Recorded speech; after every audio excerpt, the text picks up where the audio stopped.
nuestros ojos, se seca su herida, se oyen ya los pasos del rey que se aproxima. A tarea aún nos queda denunciar al pueblo urgente que Jesús está volviendo, victorioso y esplendente. Pronto vendrá, Cristo muy pronto vendrá, pronto vendrá, pronto Jesús volverá.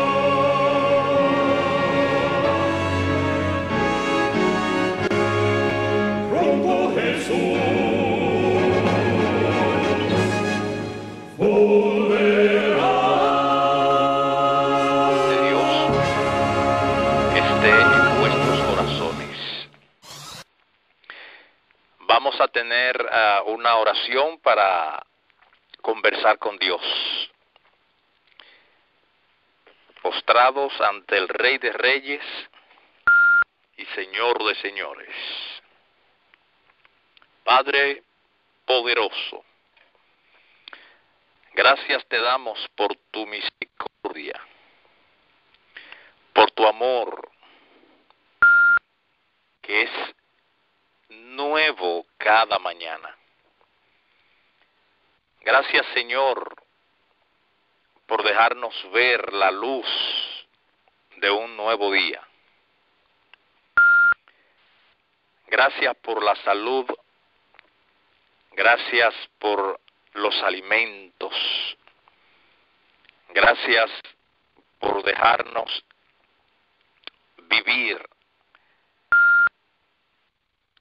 Pero sobre todas las cosas, gracias, Señor, por darnos el privilegio de conocer esta preciosa verdad salvadora.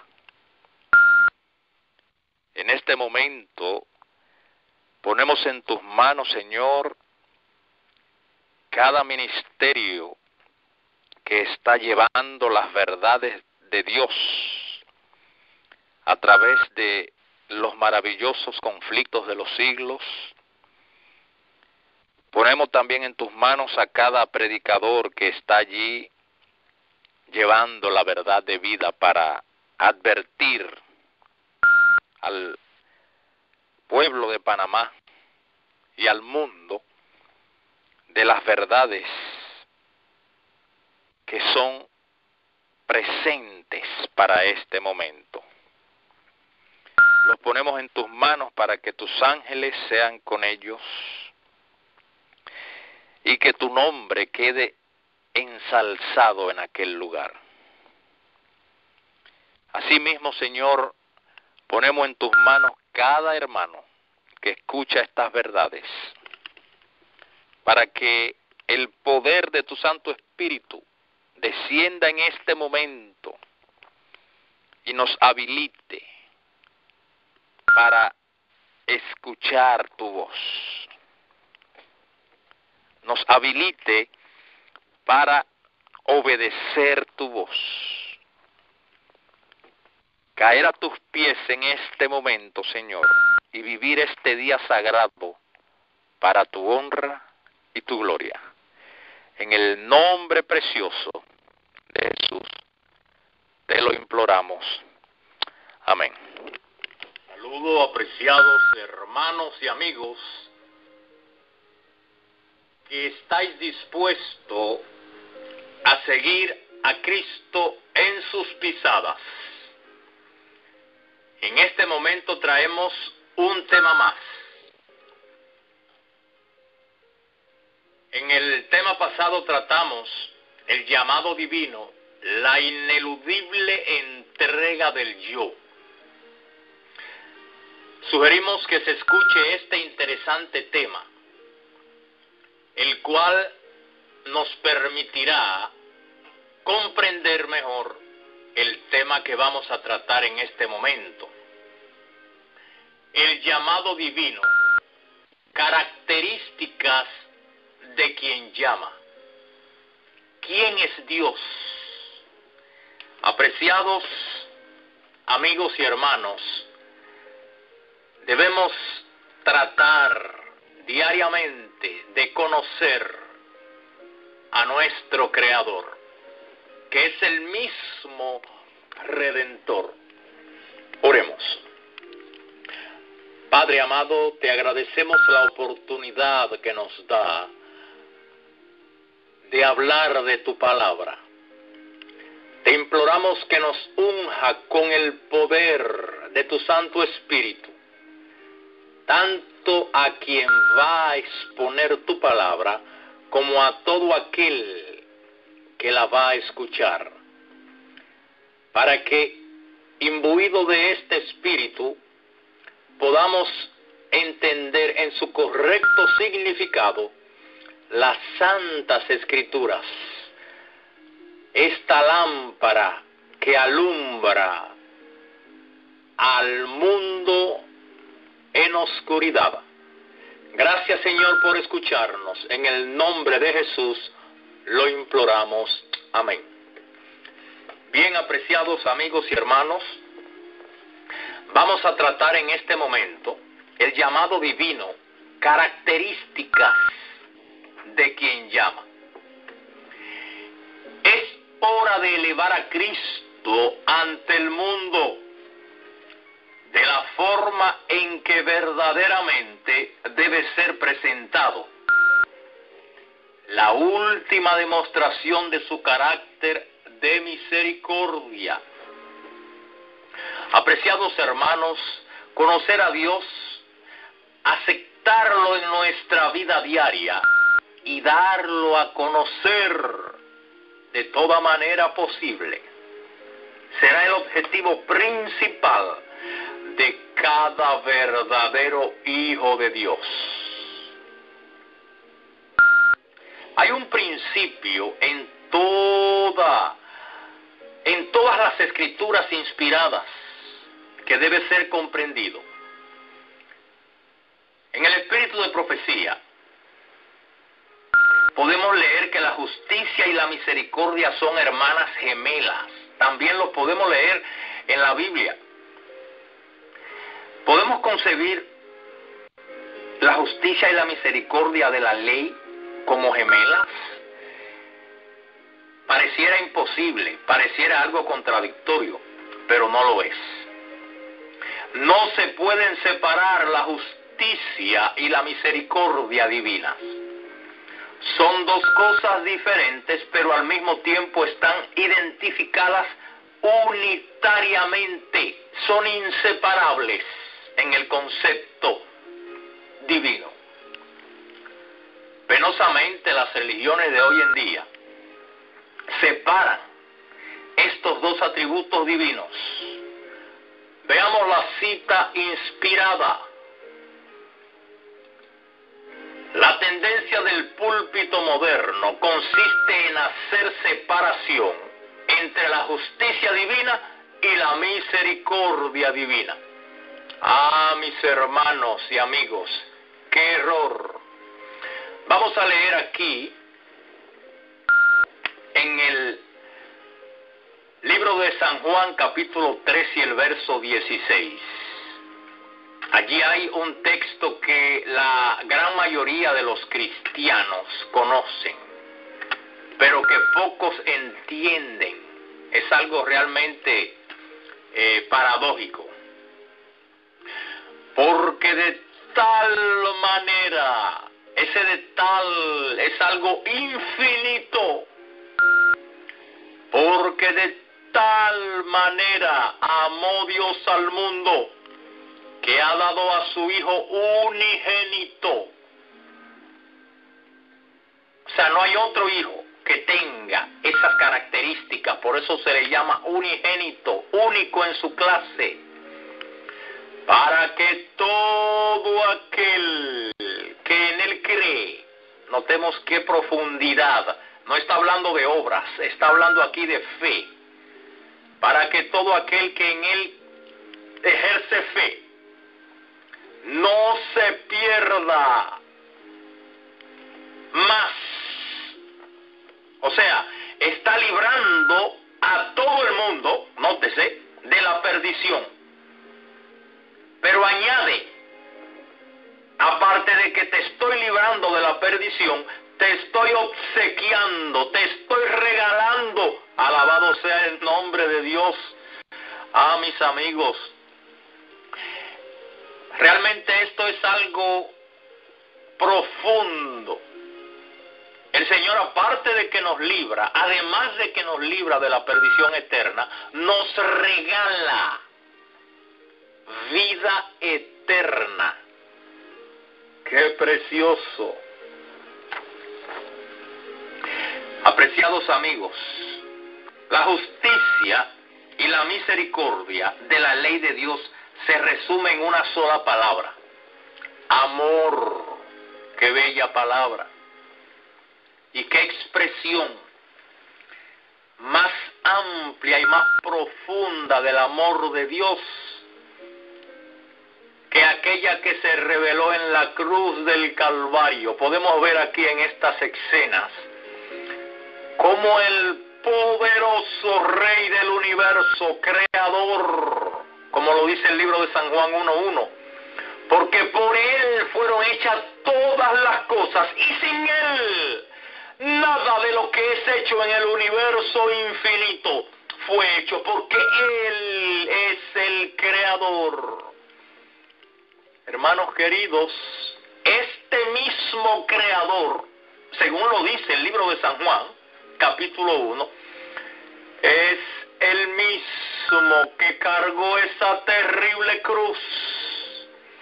Es el mismo que se dejó clavar unos clavos horribles en sus manos y en sus pies, por ti y por mí, para darnos el privilegio inmerecido de ser librados de la muerte eterna. Pero además de eso, nos otorga también vida eterna. ¡Qué bello! ¡Qué precioso! Apreciados amigos, el carácter de Cristo, del cual la ley es una transcripción o espejo de sí mismo, tiene dos dimensiones. Ya dijimos que la justicia y la misericordia. Como dice las Santas Escrituras, la justicia y la paz se besaron. ¡Qué interesante! Todo lo que es cierto de la ley ha de ser cierto también de Dios. Su amor es justo y misericordioso a la vez. Solo Dios es capaz de lograr esto. También los que le siguen podrán lograrlo. Hay una preciosa cita inspirada en el libro Testimonios para la Iglesia, el tomo 2, página 192, que explica el maravilloso texto de San Juan 3:16. Ah, mis hermanos, notemos, es un pecado permanecer sereno y desapasionado ante Él. Hermanos queridos, las escenas del Calvario despiertan la más profunda emoción. Hermanos queridos, estas escenas de las cuales tenemos algunas imágenes, hermano, ese poderoso Rey, cómo se humilló para que tú y yo tengamos el derecho por regalo de Él de ser librados de la perdición eterna y al mismo tiempo obtener vida eterna. Hermanos queridos, sacrificio, dice la pluma inspirada, que debe causarnos emoción profunda y que es un pecado permanecer sereno. Veámoslo aquí en la página 192 de Testimonio para la Iglesia, tomo 2, página 192, como dijimos. Es un pecado, notémoslo ahí, permanecer sereno y desapasionado ante Él. Las escenas del Calvario despiertan la más profunda emoción. Tendrás disculpas si manifiesta entusiasmo por este tema. Hermano, toda la emoción que presentan los hombres en un partido de fútbol o de béisbol o de básquetbol, estas son actividades, entretenimientos que ha inventado el diablo para apartar las mentes de las realidades eternas. Hermanos, estas emociones deben ser encausadas en lo que verdaderamente debe emocionarnos. Hermano, es un pecado permanecer sereno frente a las escenas del Calvario. Tendrás disculpa, dice la cita, si manifiesta entusiasmo por este tema. Que Cristo tan excelso e inocente hubiese de sufrir una muerte tan dolorosa y soportar el peso de los pecados del mundo. Es algo que nuestros pensamientos e imaginaciones no podrán nunca comprender plenamente. No podemos medir la longitud, anchura, altura y profundidad de un amor tan asombroso. La contemplación de las profundidades inconmensurables del amor del Salvador debieran llenar la mente, conmover y enternecer el alma, refinar y elevar los afectos y transformar completamente todo el carácter. El lenguaje del apóstol es: no me propuse saber algo entre vosotros, sino a Jesucristo y a este crucificado. 1 Corintios 2:2. O sea que a través de Cristo crucificado, hermanos, en esa contemplación nosotros vamos a alcanzar una transformación completa. Nosotros también podemos mirar al Calvario y exclamar, termina la cita: pero lejos esté de mí gloriarme, sino en la cruz de nuestro Señor Jesucristo, por quien el mundo me es crucificado a mí y yo al mundo. La pluma inspirada tiene una maravillosa cita en el libro Promesas para los Últimos Días, página 14. Leamos: deberíamos aprender ahora a conocer a Dios, poniendo a prueba sus promesas.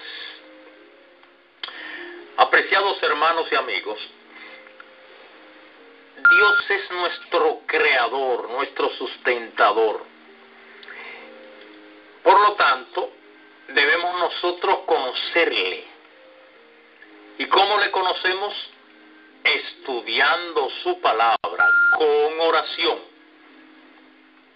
para que el correcto significado nos sea revelado. Hay un texto que nos habla de quién es Dios. Está en el libro de Jeremías, capítulo 31 y el verso 3. Leamos: Jehová se manifestó a mí hace ya mucho tiempo, diciendo: con amor eterno te he amado, por tanto te prolongué mi misericordia. Interesante. Con amor eterno te he amado. Qué verso más romántico, qué verso más precioso. Es evidente, interesante, que Cristo nos amó con amor eterno puesto que se entregó por completo para salvarnos. Y pasó una muerte completamente criminal, pasó una muerte completamente dolorosa. Bien, vamos a una cita de la sierva de Dios, la cual nos indica cómo Dios se entregó por nosotros, de qué manera. Young Instructor, 16 de abril 1903. Es un periódico de la denominación en aquel tiempo, donde la pluma inspirada escribía, nos dice: la justicia demandaba no solamente que el pecado fuera perdonado, había de cumplirse la pena de muerte. El Salvador cumplió esa demanda, su cuerpo quebrantado, su sangre derramada, satisfizo las demandas de la ley. O sea que la entrega que hizo nuestro Salvador por nosotros fue una entrega completa. Así también demanda Él de nosotros, de sus hijos, que le entreguemos completamente nuestras vidas para Él poder guiarnos.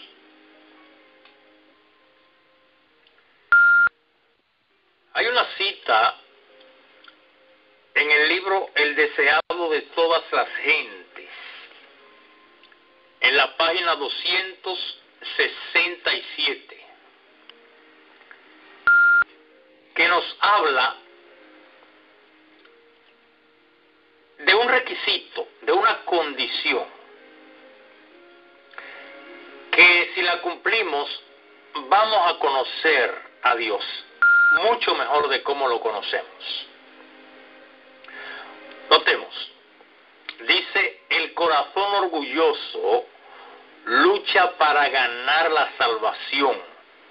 Leo en el segundo párrafo. Nótese, el corazón orgulloso lucha para ganar la salvación. Notemos que a alguien orgulloso no le gusta sentirse que está siendo beneficiado, que le están dando, porque él se siente autosuficiente, él no necesita nada del otro. Entonces el corazón orgulloso lucha para ganar la salvación, porque no acepta el regalo de Dios, sencillamente. Sigamos leyendo. Pero tanto nuestro derecho al cielo como nuestra idoneidad para Él se hallan en la justicia de Cristo. Por lo tanto, nosotros tenemos que desear esa justicia, tenemos que humillarnos, y entonces vamos a conocer a Dios. Mientras nosotros estemos con la suficiencia propia guiándonos, no vamos a conocer a Dios, porque Dios no se da a conocer a los orgullosos, sino a los humildes. Así lo dice Isaías 66:2. Vamos a terminar el párrafo. El Señor no puede hacer nada para sanar al hombre hasta que, convencido éste de su propia debilidad y despojado de toda suficiencia propia, notemos, hay que despojarse de toda suficiencia propia, entonces se entrega al dominio de Dios. Entonces puede recibir el don que Dios espera concederle, ese don a través del cual Dios se da a conocer al hombre. ¡Qué hermoso! Apreciados amigos y hermanos, es urgente una entrega total al dador de la vida para conocerle. Entonces estaremos caminando el camino correcto. Bien, vamos ahora a pasar a otro aspecto del tema. Notemos que estamos tratando el llamado de Dios, características de quien llama, quién es el que llama. Ya leímos a San Juan 3:16. Vamos a leerlo nuevamente porque ahí tenemos un vislumbre del carácter de Dios, de quién realmente es Dios. Porque de tal manera amó Dios al mundo, que ha dado a su Hijo unigénito. Ya sabemos que ese de tal manera es infinito. Y ha dado a su Hijo único, porque se entregó Él mismo. Fue Dios en persona, que vino a esta tierra a dar su vida por ti y por mí. Para que todo aquel que en Él ejerce fe, recordemos que en Él cree, que ejerce fe, porque sin fe es imposible agradar a Dios, no se pierda. Y a eso añade, mas tenga vida eterna. Qué hermosa promesa, mis queridos amigos y hermanos, la cual podemos apreciar, la cual podemos hacer nuestra. Bien, vamos ahora a pasar a otro aspecto de nuestro tema. Bien, vamos a tener ahora una vislumbre más amplia de San Juan 3:16. Notemos, de tal manera, ya hemos dicho que es algo infinito, ha dado Dios a su Hijo unigénito. O sea, Dios nos dio la vida eterna mediante su Hijo. Notemos, ¿qué viene primero? ¿La dádiva o su recepción? Obviamente es la dádiva. Ahora, vamos a ver cómo el profeta Juan el Bautista comprendió ese don. Si vamos al versículo 27, vamos a leer de la siguiente manera. San Juan 3:27.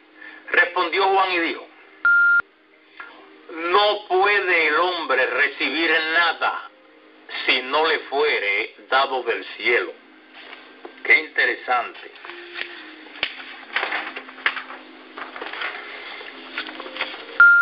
Entonces, ahí tenemos claramente una explicación de que en la dádiva, el don, es algo que se da primero en este caso. Entonces, ¿qué tenemos como paga del pecado? Nosotros tenemos la muerte. Ya sabemos que la paga del pecado es muerte. Y dice que la muerte entró por un hombre, el primer hombre creado, Adán, y a través de sus descendientes pasó a todos los hombres.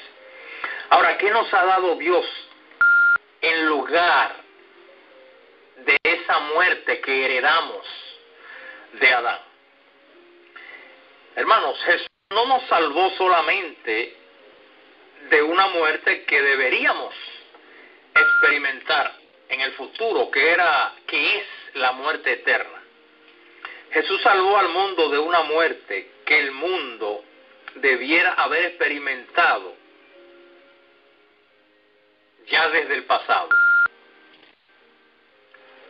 Porque cada ser humano que muere debió haber muerto para siempre. Ahora, Dios nos ha dado vida. Hermanos, si elegimos dar a Dios nuestros corazones por completo. Y de esa manera aceptar ese don de salvación. Entonces, ese don va a ser algo eterno en cada uno de nosotros. Por lo tanto, tenemos que entender a Dios, conociendo sus demandas, conociendo sus condiciones, y estar dispuesto a satisfacerla. Hermanos, dice claramente, llevad mi yugo, dice Jesús, sobre vosotros, porque mi yugo es fácil y ligera mi carga. El yugo de Jesús no es difícil, apreciados hermanos, solo es tener fe. Y el Señor nos dará la fuerza para ser vencedores. Qué hermoso, qué lindo es ser un miembro de la familia de Dios, pero no algo aparente, sino real. Al libro de Lucas capítulo 6 y el verso 27. Pero a vosotros, los que oís, os digo, amad a vuestros enemigos, haced bien a los que os aborrecen, bendecid a los que os maldicen, y orad por los que os calumnian. ¡Wow! Al corazón carnal, estas palabras le suenan estúpidas. Estas palabras le suenan ignorantes. Es más, estas palabras son como un relajo. ¿Tú estás relajando conmigo? ¿Acaso estás loco? Pero esto es injusto. ¿Cómo voy yo a amar a alguien que me odia? ¿Por qué? Pero él está en pecado. Si tú lo odias, también estás en el mismo camino que él, en el camino de la perdición. Por eso es que nosotros no podemos odiar a nuestros enemigos, sino que debemos amarlo. Qué interesante. Mis hermanos, esto fue lo que Cristo hizo. Vamos a analizar brevemente estas condiciones que todas las que el Señor le pone a sus seguidores, Él las cumplió primero. Maestro de maestros. Hermanos y amigos, este texto aquí no se trata simplemente de una lista de cosas que Dios nos ordena. Se trata de el carácter de Él. Dios es así. Dios nos pide a nosotros lo que Él ya dio primero. Hermanos queridos, amigos queridos,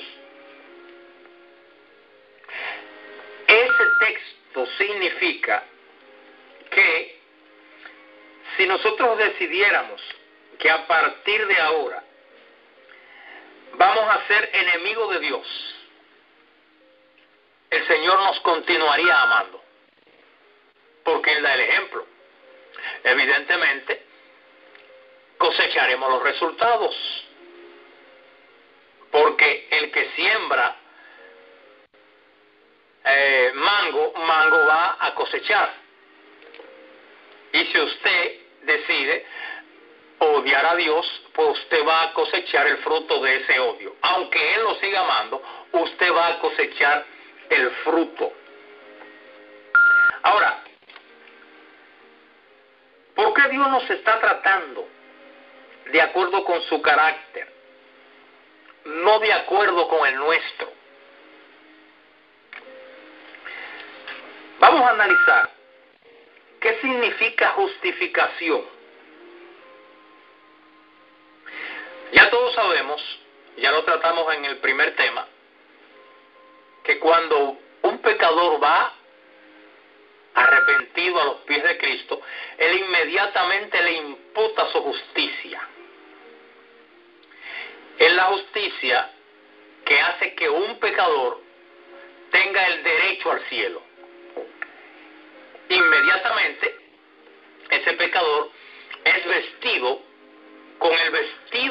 con la capa de justicia de nuestro amado Salvador y es visto en el cielo como si nunca hubiese pecado, porque Jesús le imputa su justicia y todas esas características que son propiedad de Jesús vienen a ser por la fe, alabado sea su nombre, derecho, cualidades, características de ese que un momento atrás había sido un hijo de tinieblas. Entonces, la justicia a través de la cual somos justificados o somos perdonados, justificado quiere decir perdonado, es la justicia imputada y es aplicada al pecador en el momento de su arrepentimiento, en el momento de su entrega completa al Salvador. De manera que nosotros tenemos que saber que Dios requiere de nosotros una entrega total para poder justificarnos. De lo contrario, Él no podrá justificarnos. Ahora, vamos a pasar a otra parte respecto a las características de Dios. Nos va a leer en el libro El deseado de todas las gentes, en la página 427.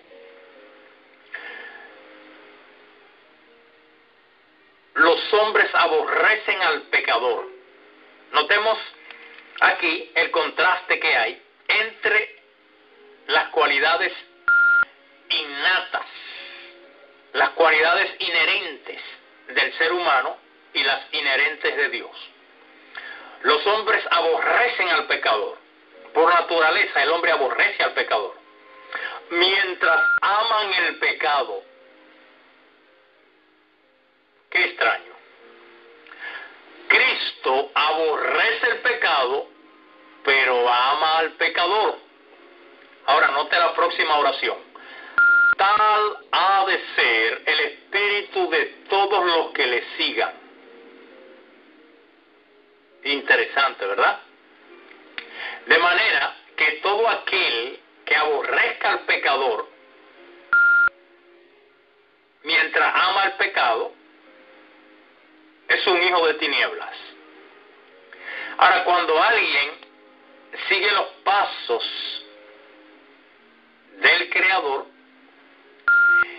y aborrezca el pecado, pero ame al pecador, entonces puede estar seguro que es un seguidor del maestro de los maestros. Hermanos, este texto inspirado del deseado de todas las gentes, página 427, nos da hermosos raudales del carácter de Dios. Podemos estar seguros de que Dios nos ama. Esa entrega completa que hizo Jesús en la cruz del Calvario, en ese sacrificio infinito, nos enseña y nos muestra a nosotros claramente quién es Dios.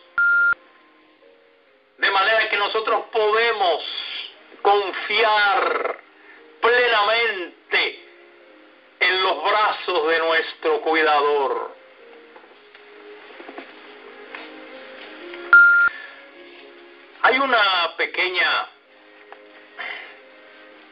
Hay un incidente en la Biblia que nos explica claramente cómo es Dios. Está en el libro de Mateo 26, el verso 24. Vamos a leer a partir del verso 24. A la verdad el Hijo del Hombre va, según está escrito de él. Mas ay de aquel hombre por quien el Hijo del Hombre es entregado. Bueno le fuera a ese hombre no haber nacido. Entonces Judas le preguntó al maestro: maestro, ¿soy yo el que ha de entregarte? Y Jesús le dijo: tú lo has dicho. Recuerden que en esa ocasión estaba Jesús reunido con sus discípulos para celebrar la Santa Cena. Y él había decidido lavar los pies de sus discípulos. A pesar de ser su creador, a pesar de ser su sustentador, siendo su redentor. Qué interesante. Imagínense cómo estaban los discípulos viendo esos lebrillos allí con agua para lavarse los pies. ¿Y quién será que se doblará a lavar los pies? Ellos no estaban dispuestos, todavía ellos no se habían entregado por completo a su maestro.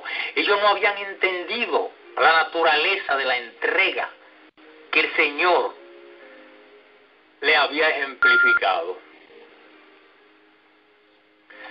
Pero Jesús el Maestro estaba dispuesto a darle el ejemplo, no solo la teoría como hacen los maestros, hacen la mayoría de los maestros de hoy en día, que hablan pero no hacen. Era el mismo caso en su tiempo también. Pues estaba allí Jesús y inició a lavar los pies. ¿A quién creen ustedes que fue el primero en lavarle los pies? ¿A Judas? ¿A su traidor? Ah, mis hermanos, este es el carácter de Dios. Allí estaba el Señor arrojando rayos de misericordia sobre este hombre para que se humillara. Ah, mis hermanos, el orgullo no dejó humillar a Judas, porque era un hombre orgulloso y altanero, lleno de suficiencia propia, y no humilló su corazón.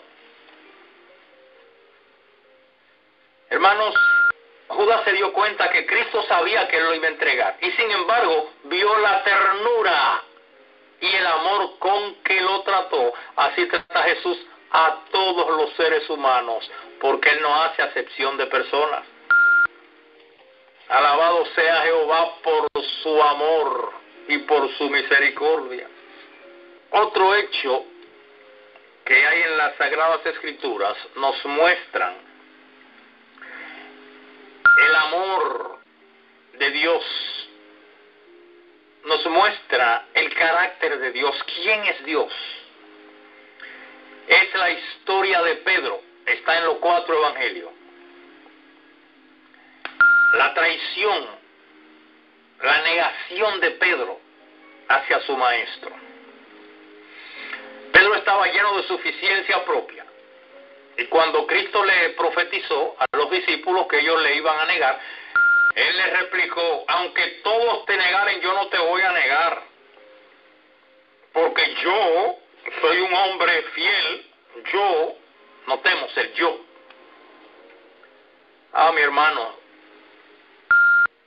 mis hermanos, Jesús le dijo con claridad: Pedro, antes de que el gallo cante 3 veces, tú me habrás negado. Y así fue. Hermanos queridos, nos dice la historia bíblica que él con maldición negó a su maestro. Se avergonzó de identificarse con su maestro. El orgullo no lo dejó. Aquí en el libro El deseado de todas las gentes, en la página 659, podemos tener un breve esbozo de esta historia. Dice: mientras los juramentos envilecedores estaban todavía en los labios de Pedro, escúchese bien, juramentos envilecedores. Y el agudo canto del gallo repercutía en sus oídos. El Salvador se desvió de sus ceñidos jueces y miró de lleno a su pobre discípulo. ¿Pero qué mirada fue esta? Vamos a ver. Al mismo tiempo los ojos de Pedro fueron atraídos hacia su maestro. En aquel amable semblante, ese es Dios. En aquel amable semblante leyó profunda. Esta es una palabra que no expresa lo amplia que es la compasión infinita del Redentor.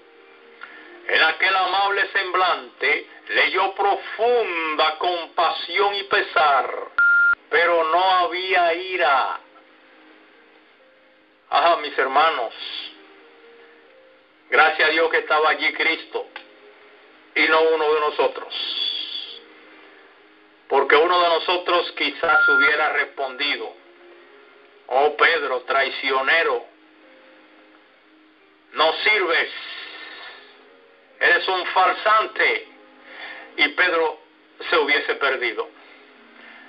Pero en aquel amable semblante leyó profunda compasión y pesar, pero no había ira.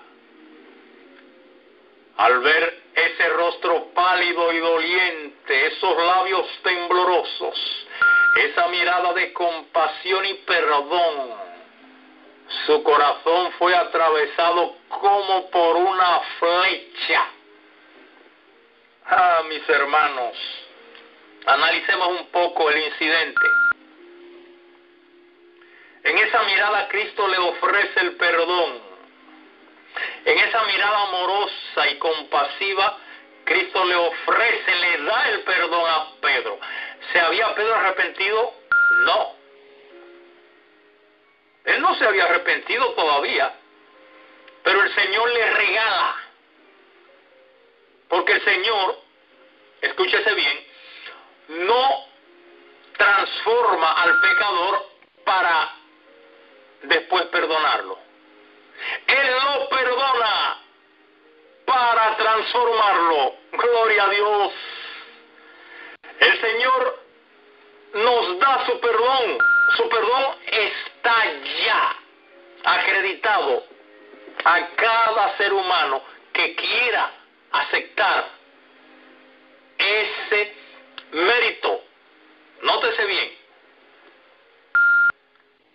Pedro no dijo: Señor, perdóname, pero el Señor le dijo: Pedro, yo te perdono. Gloria a Dios. Apreciados hermanos, esa debe ser la característica de cada hijo de Dios, porque estamos llamados a tener la mente de Cristo. Verdaderamente, el amor de nuestro Creador, de nuestro Redentor, es un amor sin comparación. Dios es un Dios completo. Es un Dios clemente, lento para la ira, tardo en enojarse. Y el tributo principal de Dios es el amor. El amor podemos dividirlo en dos dimensiones. Una es la justicia y otra es la misericordia. De manera que el amor que no es justo no es amor. Por lo tanto, la justicia también es parte de los atributos de Dios. Si presentamos un Dios de misericordia solamente, no vamos a presentar un Dios verdadero, puesto que Dios es un Dios misericordioso y justo a la vez. Veamos una cita inspirada que nos comunica esta problemática del hombre, la cual Satanás se ha empeñado en promover. La tendencia del púlpito moderno consiste en hacer separación entre la justicia divina y la misericordia divina. Notemos, Satanás se empeña en hacer hacer separación entre la justicia y la misericordia, cuando realmente no la hay. Notemos aquí en el libro de Números capítulo 14 y el verso 18. Jehová, tardo para la ira y grande en misericordia, que perdona la iniquidad y la rebelión, aunque de ningún modo tendrá por inocente al culpable. Ese es el nombre de Dios, su nombre es su carácter. Noten que es tardo para la ira, grande en misericordia, que perdona la iniquidad y la rebelión. Es un Dios perdonador, es un Dios amoroso, es un Dios misericordioso. Y es un Dios justo, porque de ningún modo tendrá por inocente al culpable. Por lo tanto, quien persista en la desobediencia, Dios no lo tendrá por inocente y lo va a juzgar y le va a dar su pago, le va a dar su merecido. Dios es el responsable de hacer justicia como gobernante universal, como el gran legislador. Está llamado a aplicar la justicia. Y es justo que al culpable se le castigue por su culpabilidad. Vamos a terminar con una preciosa cita que está en el libro Palabras de Vida del Gran Maestro, en la página 342. El último mensaje de clemencia que ha de darse al mundo es una revelación de su carácter de amor. Notemos que el último mensaje de clemencia o misericordia que se dará al mundo es una revelación de su carácter de amor.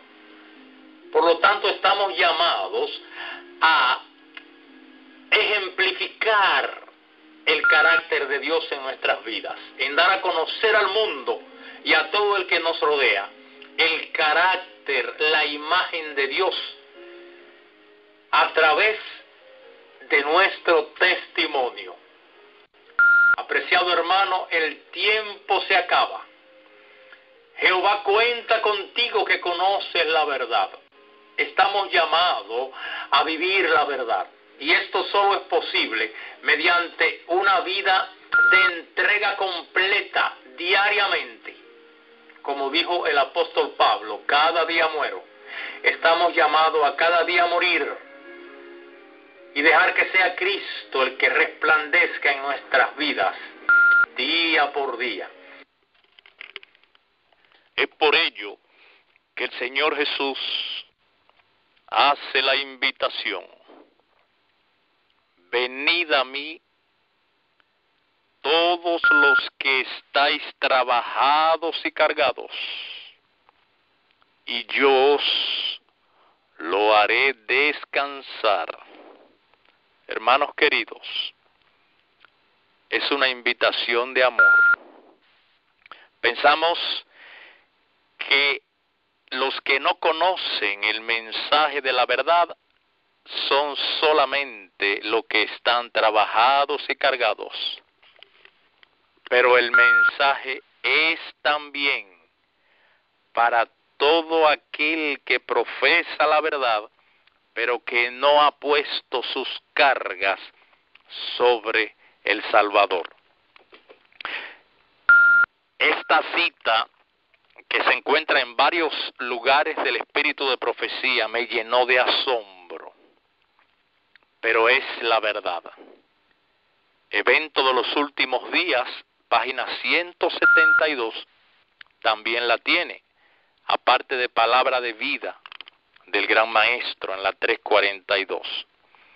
El último mensaje de clemencia que ha de darse al mundo es una revelación de su carácter de amor.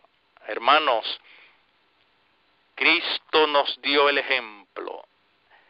No dejó de señalar el mal, pero por encima de esa reprensión que Él dio a través de su ejemplo, y de sus palabras. Dice que las lágrimas velaban su voz cuando daba estas fuertes reprensiones. Termina la cita: los hijos de Dios han de manifestar su gloria. En su vida y carácter han de revelar lo que la gracia de Dios ha hecho por ellos. Finalicemos con una oración. Padre amante, agradecidos estamos de ti, Señor, porque en las primeras horas de este día tú nos has enseñado parte de tu gloria a través de tu carácter, a través de tu forma, a través de tu manera de tratar al pecador, de tratarme a mí, de tratarte a ti. Gracias, Señor, por ese amor infinito que no nos ha dejado perder, porque cual Pedro y cual Judas no te hemos amado. Pero en este momento, Señor, te imploramos tu misericordia para que no seamos tercos como Judas, para que no seamos orgullosos como Judas, para que no dejemos que el yo prevalezca como en el caso de Judas, sino que como en el caso de Pedro, dobleguemos el yo como él lo doblegó. Caigamos a tus pies como él cayó. Que nos arrepintamos como él se arrepintió. Y que humillemos nuestras almas, Señor, y estemos dispuestos a perfeccionar el carácter ahora, en este momento, abriendo nuestros corazones al poder de tu Espíritu, Señor, para que Él haga las transformaciones necesarias, para que Él señale los defectos que hay en nuestros caracteres que debemos superar, y para que con decisión, Señor, hagamos tu voluntad, sea cual fuere el costo. En el nombre precioso de aquel que se entregó por completo, nada más caro en el universo, Señor. Aquel que lo dio todo, Señor, por nosotros. Te lo imploramos. Amén.